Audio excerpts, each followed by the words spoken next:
Farzi Season 1, Episode 2. Spoilers ahead, watch out and take care. The scene shows Sonny was abandoned by his mother because his mother passed away when he was 6 years old. After that, he lived with his father, who was a fraudster who often moved rented houses with suitcases full of money until one day his father will deliver him to his grandfather's by the train. When he woke up, his father was gone. Only money was seen splattered along the train tracks cut off at one station. Sonny lived alone and could draw with chalk. People who were passing by there give him a dime. It was there that Sonny, for the first met pharaohs that invited him to survive together from this cruelty world. Sonny did not realize if his father died on the railroad tracks until one day his grandfather managed to find him and immediately took them both to his house. It turned out that Firoz was not really shot by Mansur's gang, the Prime Minister of India, and the officials listened to a presentation from a woman named Megha who works at the Central Bank of India. She did research on a 600 product that works to scan fake money 50 times more accurate.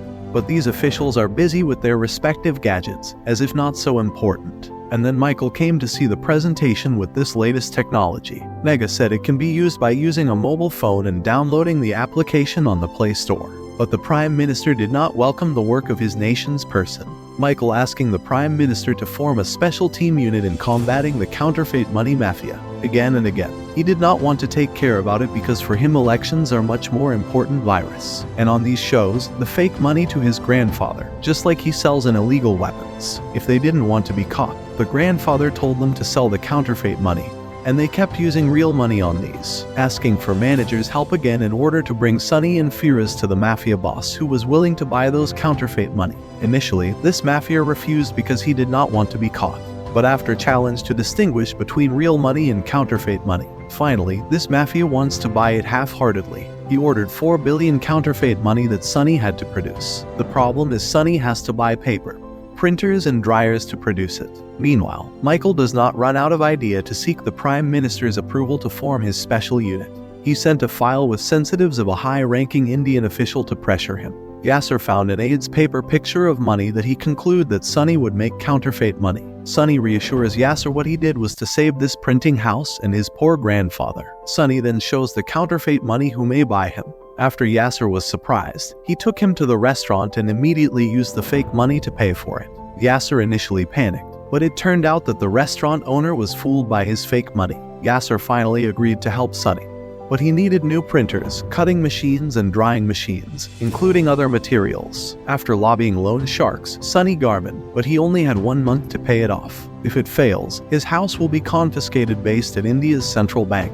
Megha is interested in Michael's eradication operations. Printing machines and dryer machines finally arrived at the printing warehouse. Meanwhile, Michael lobbied again the Prime Minister for agree with his proposal. He guarantees that if this operation is successful, the name of the Prime Minister who is running again will be more popular. Firoz has difficulty to buying paper for the counterfeit money material in large quantities because the government means strict rules. Had no other choice, Sonny and Firoz asked for Ronnie's help and his gang to steal the paper directly from the factory. The security guards who were enjoying watching football were shocked by the emergence of this group of gangsters. The situation was out of control because several security guards tried to escape. Even Virus, who was left alone, almost beaten by the security guard as Sonny and Anis came late. They didn't want to waste time. Sonny and Firoz immediately went in to find the paper they needed for so long looking for. Finally, they managed to find the paper. Sonny deliberately stole other types of paper so that the authorities did not suspect the real motive, and seemed to be a regular theft. The big production of counterfeit money is starting to do. After finishing, the pile of counterfeit money worth 4 billion was sent to the mafia. In return, Sonigo, a pocket of real money, claimed to be named an artist. This mafia boss ordered again the money to Sonny from the profits obtained. Finally, Sonny was able to pay off all his grandfather's debts to the loan shark when his grandfather received the certificate at his printing warehouse. He wondered where Sonny got the money to pay his debts. The reason that they get down payment from the new business they received for the first time. Sonny dating his girlfriend at a fancy restaurant. Ananya still thinking that Sonny is a poor man who used to eat in a cheap restaurant. Because of that, she used her credit card to pay for their food because she believed that Sonny had no money. Which surprised Ananya says that she should be married soon to a rich man who chosen by her parents after eating. Sonny told the waiter to return the credit card to Ananya. At first he wanted to pay with real money, but he decided to use his counterfeit money. It's Meg's turn, and her mother's chosen husband to be eat at this restaurant, even though she is a specialist doctor. But Mega is not so interested in him. After paying here, Mega gets changed that she is suspects. It's a counterfeit money. The Prime Minister finally give the green light to Michael to form a special force to eradicate counterfeit money. The printing company employees were finally called again to work because it costs money to pay them. Sunny asked Yasser for help, producing his counterfeit money for the last time. Mega and her friend checked the counterfeit money, which almost perfect. After a deeper investigation using CT600, it turned out that the money used 2 layers of their paper. They are believing the culprit is only a small scale who uses a standard printer, but is a great talent.